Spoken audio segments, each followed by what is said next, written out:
If you're considering how to structure your assets in Dubai, you've probably heard of the term SPVs and foundations. But what's the difference and which one is the right one for you? In this video, we'll explain what SPVs and foundations are, how they work, when to use them, and what banks and regulators expect from each. We will also discuss the practical pros and cons so you can decide which one is fit for your goals. Before we start, my name is Shiraz Baid and I'm the founder at Lepidus Wealth, where we help clients and families protect their assets using a range of tools including trust, foundations, wills, and offshore structures. So, if you own a business or real estate, don't wait until a legal or health crisis to start thinking about protecting what you have built. Instead, request your free and customized asset protection plan by clicking the link below. You can then implement it step by step as your journey progresses. Let's start with the SPV. SPV stands for Special Purpose Vehicle. It's a company created for one specific job, usually to hold something like shares in another company, a property, or even an aircraft. In Dubai, people often use SPVs to hold real estate, business shares, or intellectual property. Think of it like a simple legal box.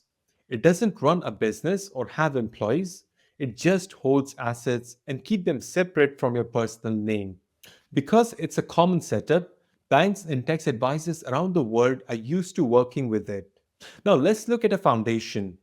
A foundation is not a company. It's more like a trust, but it has its own legal identity. That means it can own assets, sign contracts, and go to court if needed. But it doesn't have any owners. Instead, it's created to serve a goal, usually to protect wealth, plan for inheritance, or support a charitable cause. It stands on its own and can continue to follow your instructions long after you've passed away. If your goal is to hold assets in a simple, clear way that banks can easily understand, then an SPV might be the right choice. For example, if you own businesses in different countries and want to hold all the shares in one place, an SPV gives you the control and clarity. If you own property in Dubai and want to protect it from personal risk, putting it in an SPV can help. It's also useful when you need to act quickly or keep things straightforward.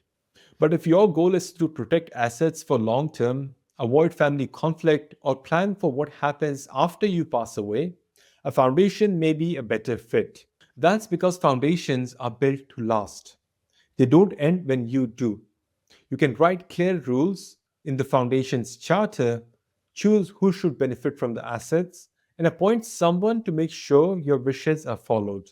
Foundations are often used by wealthy families who want to manage inheritance or complex family wealth across generations. Here is something else to think about. Many people use both. By putting the SPV inside the foundation, for example, foundation owns the shares of the SPV and the SPV owns the assets. This way, you get best of both worlds.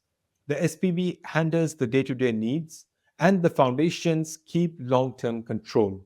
This setup is useful if you have international family members, complex assets, or want to manage succession with strong legal backing. But this two-layer structure only makes sense if you really need both. If you're starting or selling businesses, a foundation might be too rigid. If you're handling family wealth and planning for future, an SPV might not give you enough protection. So it's not about which one is better, it's about which one fits your life and goals. It's also useful to know how banks see them. SPV are familiar and easy to work with, especially in places like DIFC and ADGM, where the rules follow common law. If your SPV is clean and has clear purpose, getting a bank account is usually simple, while foundations need more explanation. Banks will want to know where the money comes from, who will benefit, and how decisions are made, and who is in charge. But if you prepare everything properly and choose the right bank, it works just fine. It just takes more documents and planning. Now let's talk about setup time and cost.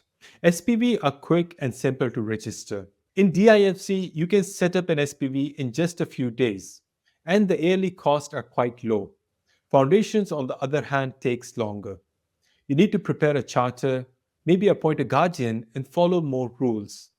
It is still manageable and actually affordable by global standards, but it's a bit more effort when compared to an SPV. You're not just paying for the setup, you're building a structure with strong governance. So, when should you choose one over the other? You should go with an SPV if you want something simple and efficient, especially if the main goal is to hold assets, control a company, and make investments. Go with a foundation if you care more about passing on wealth, keeping assets safe from legal or family trouble, or setting clear rules for the future. In fact, many clients start with an SPV and later add a foundation on top of the SPV as their situation changes and becomes more complex. Both tools are useful, but they solve different problems. If you're not sure what's right for you or whether you should use both, it's smart to get expert advice that fits your needs.